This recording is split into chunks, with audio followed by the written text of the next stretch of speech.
हाय दोस्तों, आज मैंने फिर से भी एक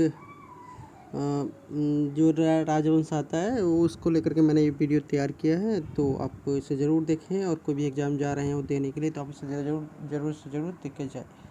तो चलिए शुरू करते हैं। पहला है कि दक्षिण भारत के प्रमुख राजवंश। तो पहला आता है पल्लव वंश। तो पल्लव वंश का संस्थापक सिंह विष्णु था और इसकी राजधानी कांसी थी।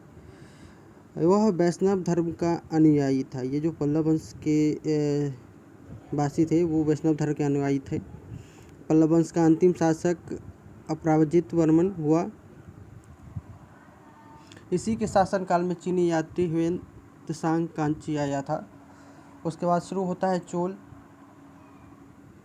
साम्राज्य, जो कि 9वीं शताब्दी में चोल वंश पल्लवों के ध्वंसावशेषों पर स्थापित हुई और इस वंश के संस्थापक विजयालय थे, जिनकी राजधानी तंजौर था, जो कि तंजावर और कुंजरमल राज के पेरुथाचंद था। उसके बाद है कि चोलों का स्वतंत्र राज आदित्य प्रथम ने स्थापित किया। चोल साम्राज्य का सर्वाधिक विस्तार राजेंद्र प्रथम के शासनकाल में हुआ था। राजेंद्र टू ने, या द्वितीय कह सकते हैं अब, राजेंद्र द्वितीय ने परकेसरी की एवं वीर राजेंद्र ने राजकेसरी की उपाधि धारण की। चोल वंश का ये अंतिम राजा राजेंद्र तृतीय था।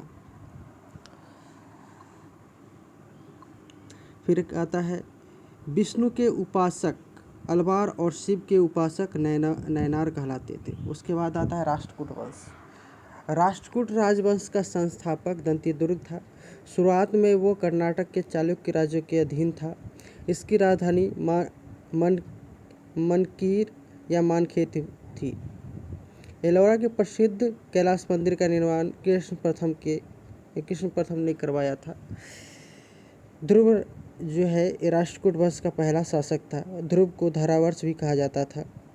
अमोघ वर्ष जैन धर्म का अनुयायी था। इसने कन्नड़ में कवि राजमार्ग की रचना की।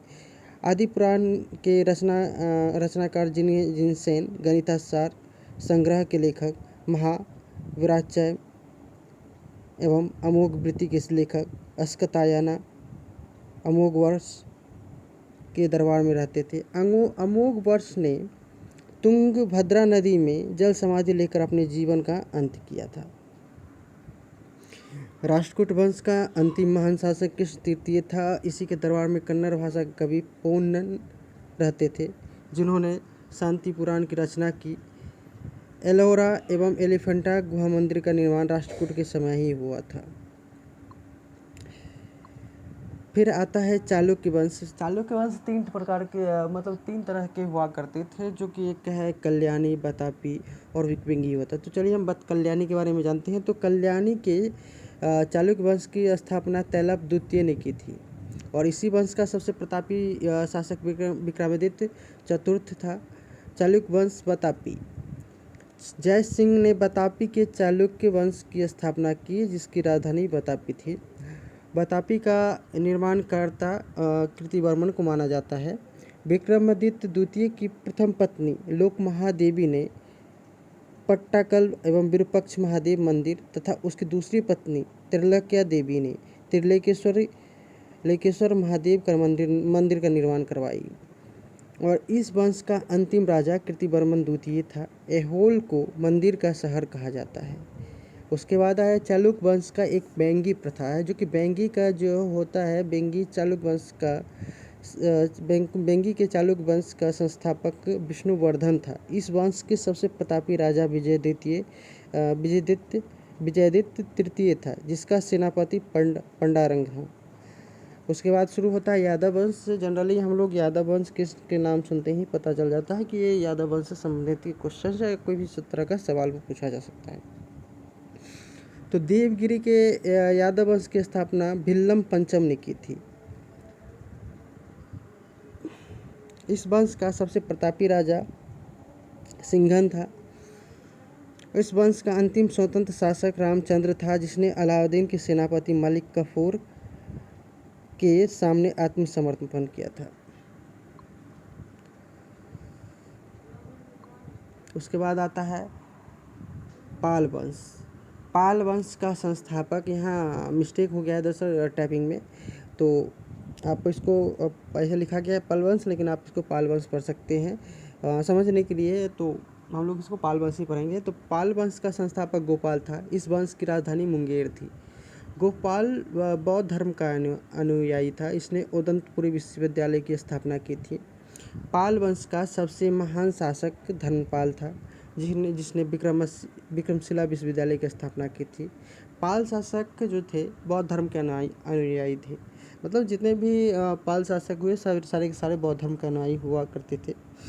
तो चलिए आगे चलते हैं। सेन वंश की स्थापना सामंत सेन ने राढ़ में की थी। इसकी राजधानी नदिया थी। दान सागर एवं अद्भुत सागर नामक ग्रंथ की रचना सेन शासक बल्लाल सेन ने की थी। अद्भुत सागर को लक्ष्मण सेन ने पूर्ण रूप दिया था। ये यहाँ फिर भी मिस्टेक हो गया है, तो आप इसको आप पूर्ण रूप पढ़ सकते हैं, ठीक है।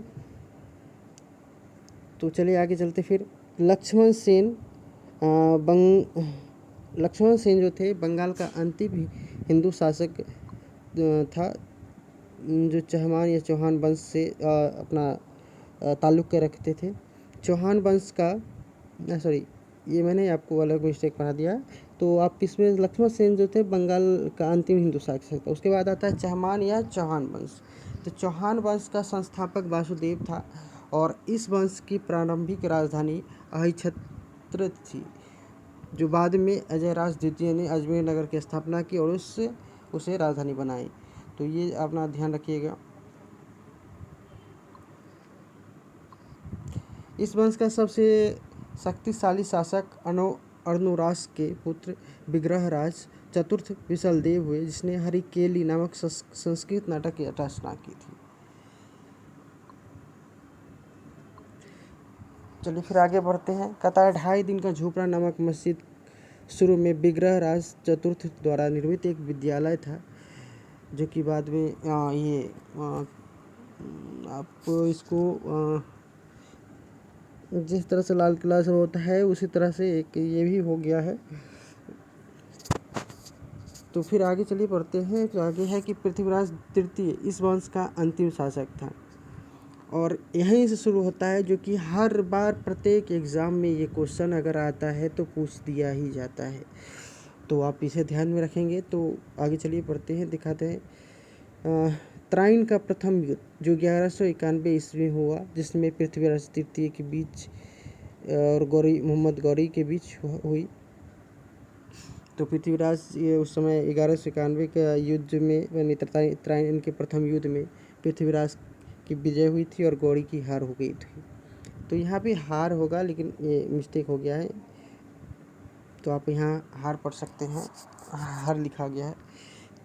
चलिए आगे नेक्स्ट है तराइन के द्वितीय युद्ध 1192 ईस्वी में हुआ, जिसमें गौरी की विजय एवं पृथ्वीराज तृतीय की हार हुई थी। तो ये दोनों चीज़ ऐसे दोनों है जो कि काफ़ी पूछे जाते हैं, तो आप इसको ध्यान में रखेंगे।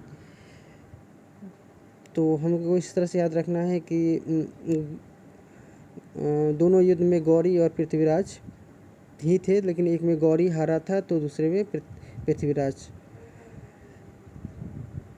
की हार हुई थी। तो आगे चलिए पढ़ते हैं। आगे है परमार वंश का संस्थापक जो था उपेंद्र राज था। इसकी राजधानी धारानगरी थी। परमार वंश का सर्वाधिक शक्तिशाली शासक राजा भोज था। तो राजा भोज तो ऐसे भी गाना सुनते होंगे हो, तो आप उससे भी याद रख सकते हैं। हाँ, राजा भोज करके जो गाना है उस टाइप से भी आप उसको याद रख सकते हैं। कविराज की उपाधि से विभूषित शासक जो था राजा भोज ही थे, क्योंकि उनके दरबार में काफ़ी कवियों का आन जान और रहन सहन रहा करता था, तो इसलिए उसे कविराज की उपाधि से विभूषित किया गया था। भोजपुर नगर की स्थापना राजा भोज ने ही की थी। चलिए आगे है चंदेल वंश। तो प्रतिहार साम्राज्य के पतन के बाद बुंदेलखंड की भूमि पर चंदेल का स्वतंत्र राजनीति इतिहास प्रारंभ हुआ। तो कहने का ये तो किताबी भाषा है, तो आप अपनी भाषा में इसको इस तरह से याद रख सकते हैं कि प्रतिहार साम्राज्य का जब पतन हुआ तो बुंदेलखंड की भूमि पर चंदेल वंश का स्थापना हुआ, और चंदेल वंश का संस्थापक जो था ननुक था, और इसकी राजधानी खजुराहो थी। चंदेल वंश का प्रथम स्वतंत्र एवं सबसे प्रतापी राजा यशोवर्मन था। उसके बाद है सिसोदिया वंश। तो सिसोदिया वंश में ज़्यादा नहीं है, लेकिन फिर भी बहुत मैटर करता है। जो भी है ये, जिसको हम कवर अप करेंगे। तो सिसोदिया वंश के शासक अपने को सूर्यवंशी कहते थे, जो मेवाड़ पर शासन करते थे। मेवाड़ की राजधानी कहाँ थी? चित्तौड़। तो आप लोग तो जानते होंगे चित्तौड़, चित्तौड़गढ़, ये सब नाम काफ़ी सुनने को मिलता है हम लोग को। तो चलिए फिर से आगे चलते हैं। तो कहता है कि अपने विजयों के उपलक्ष्य में विजय स्तंभ का निर्माण राणा कुंभा ने चित्तौड़ में ही करवाया था।